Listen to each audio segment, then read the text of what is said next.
प्रदेश में हम लोगों ने 450 ऑटोमेटिक वेदर स्टेशन और ब्लॉक स्तर पर भी 2000 ऑटोमेटिक रेन गेज स्थापित हम लोगों ने अब तक यूपी के अंदर हुए हैं, जिसके माध्यम से हम वर्षा की सही जानकारी, वर्षा कितनी हुई है इसके बारे में जानकारी, इसके बारे में अन्नदाता किसानों को भी इसके बारे में हम लोग जानकारी देते हैं। और ये उपकरण हमें वर्षा के बारे में, वहां के टेम्परेचर के बारे में, वहां की ह्यूमिडिटी के बारे में, वायु की गति और दिशा की रियल टाइम डाटा भी कलेक्ट करके और उसको स्टडी करने में भी हमें ये काफी हद तक ये हमें मदद करते हैं। इसके साथ ही जो हमारे आजमगढ़, वाराणसी, अलीगढ़, झांसी, लखनऊ इन जनपदों में X band Doppler weather radar विभिन्न चरणों में जो स्थापित किए जा रहे हैं, ये भी हमें जो रडार हैं आंधी, तूफान, भारी वर्षा, ओलावृष्टि, इन सब की निगरानी करने में ये हमें उत्तर प्रदेश में मदद करेंगे। प्रदेश में लाइटनिंग के यानी आकाशीय बिजली के डिटेक्शन सेंसर लगाए गए हैं और मैंने आपको पहले बताया है कि इसके कारण हमें काफी लाभ प्राप्त होता है। मौसम की जानकारी हमें हमारे अन्नदाता किसानों की आमदनी को बढ़ाने के लिए, आकाशीय बिजली या अतिवृष्टि, अनावृष्टि या ओलावृष्टि के कारण होने वाली जनधन की हानि को रोकने के लिए और उत्तर प्रदेश जैसे राज्य की दृष्टि से जो इसके अत्यंत महत्वपूर्ण परिणाम हो सकते हैं, उस दृष्टि से हमें बहुत आवश्यक है कि ये जानकारी हमें प्राप्त हो। मैंने इस बारे में इसरो से भी एक बारे में अनुरोध किया था कि राज्य सरकार चाहता है कि हमारे पास अपना एक सैटेलाइट हो जो मौसम की सटीक जानकारी हमें उपलब्ध करा सके, क्योंकि मैं देखता हूं कि लाइटनिंग के कारण जो मौतें होती हैं, राज्य सरकार अपने स्तर पर और आपदा राहत कोष से भी धनराशि उन पीड़ित प्रभावित परिवारों को देता है।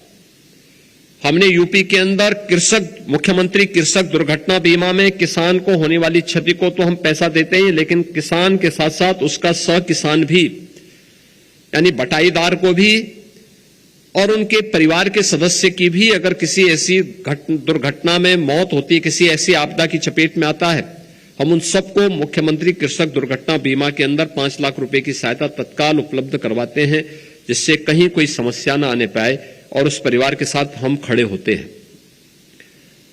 मेरा मानना है कि यहां पे बाढ़ भी आती है, हिमालय से आने वाली नदियों में बार बार बाढ़ आती है और बाढ़ का क्रम भी ऐसे होता है कि एक बार यमुना बेसिन में आता है, एक बार गंगा बेसिन में आता है, एक बार फिर सरयू जी में आती है, फिर वही राप्ती नदी में, फिर गंडक नदी में, ये लगातार बाढ़ आती है।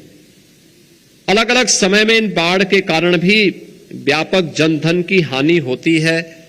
हम लोगों ने इसके लिए तमाम प्रयास भी किए हैं, लेकिन इन सब के लिए आवश्यक है कि यूपी के अंदर मौसम की सटीक जानकारी देने के लिए डॉपलर स्थापित हो रहे हैं, ये हमें जानकारी देते हैं, लेकिन अगर कोई सैटेलाइट यूपी स्पेसिफिक हो, यूपी गवर्नमेंट उसमें मदद करने को तैयार है, जो यूपी को सही समय पर सही जानकारी दे सके और इन सब की जानकारी के लिए केंद्र यूपी के अंदर बन सके।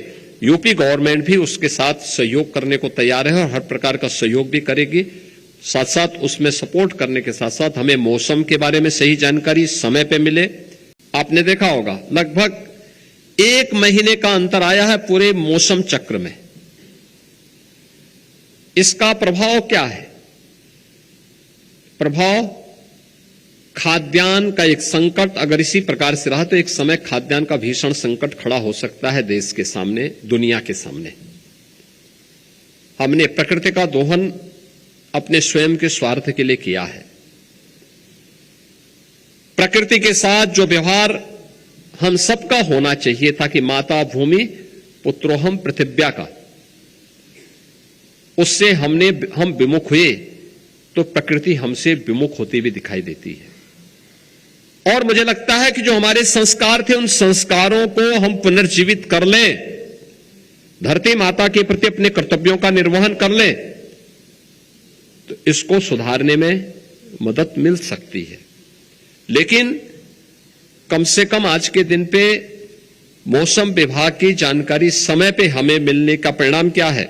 हम अन्नदाता किसान को होने वाली क्षति को और उसके कारण अर्थव्यवस्था को पहुंचने वाली क्षति और खाद्यान्न के संकट को काफी हद तक बचाने में सफल हो सकते हैं। और यह भी मुझे लगता है कि हमारे लिए और आसान हो जाएगा जब यहां पे जब रीजनल सेंटर यहां पे मेट्रोलॉजी का प्रारंभ होगा तो उसका एक बड़ा लाभ उत्तर प्रदेश जैसे राज्य में होगा।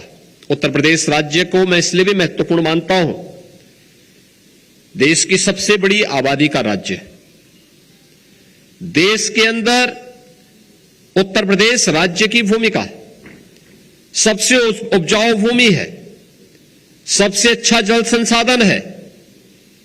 देश की आबादी का हर 16वां यानी 100 में से 17वां व्यक्ति यूपी के अंदर रह रहा है, लेकिन मात्र कृषि योग्य भूमि हमारे पास 11% है और 11% भूमि में यूपी 21% देश का खाद्यान्न उत्पादन करता है।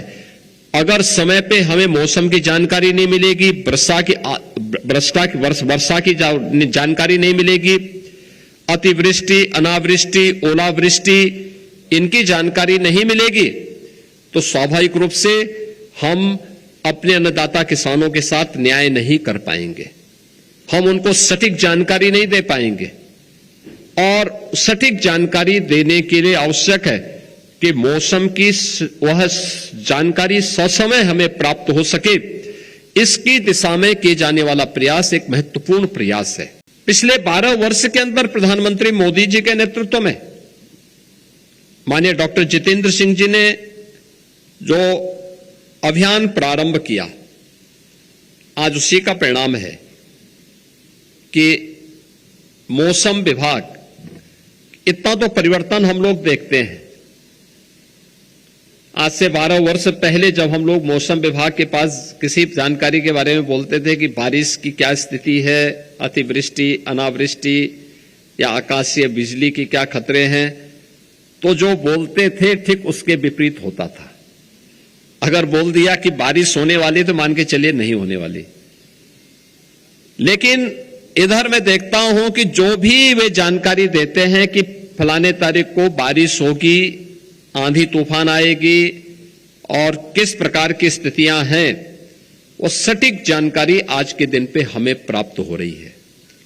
और मैंने इस चीज को देखा है, अभी पिछले दिनों मैंने 2 अनुभव किए। 13 मई को अचानक आपदा एक आई थी, आंधी तूफान के कारण उत्तर प्रदेश के कुछ जनपदों में काफी जनधन की हानि हुई। मैंने उस दिन इस बात को पूछा, मैंने उसके 2 दिन के बाद बैठक ली। मैंने कहा भाई ये अर्ली वार्निंग सिस्टम का क्या हुआ, क्यों नहीं ये काम कर रहा था? तो पता लगा नहीं, अर्ली वार्निंग सिस्टम तो अपना ठीक काम कर रहा है, लेकिन कहीं लोकल स्तर पर भी जो स्थानीय प्रशासन को भी सक्रिय होना चाहिए था, उसका अभाव है। फिर मैंने रात्रि को एक बार वीडियो कॉन्फ्रेंसिंग में पूरे प्रदेश को जोड़ा। मैंने कहा भी बंद मोबाइल फोन की भी घंटी बज रही है, आपको अलर्ट किया जा रहा है, लोकल स्तर पर भी तो आपको कुछ जानकारी देनी चाहिए लोगों को, अपनी संस्थाओं को भी तो अलर्ट करना चाहिए। मैंने देखा उसके ठीक 4-5वें दिन जब फिर एक आपदा आई, तो आपदा आने के 3 घंटे पहले से ही सबको अलर्ट आना शुरू हो गया था, सबके मोबाइल फोन बजते हुए दिखाई दे रहे थे। यह टेक्नोलॉजी का उपयोग करते हुए। मैं सहारनपुर की घटना आपको बताता हूं। सहारनपुर में शिवालिक पहाड़ी के ठीक तलहटी में मां शाकंभरी देवी का मंदिर है। देहरादून और शिवालिक पहाड़ियों में भारी बरसात हुई और अक्सर होता था कि भारी बरसात होती थी तो शिवालिक की पहाड़ी से जो जल एकत्र होता था एक साथ वहां पे बाढ़ जैसा माहौल पैदा कर देती। उस समय मंदिर में कीर्तन चल रहा था, काफी बड़ी संख्या में लोग थे, लेकिन समय पे अलर्ट आने का परिणाम क्या था कि उन सबको डिस्पर्स करके सुरक्षित स्थानों में भेज दिया गया।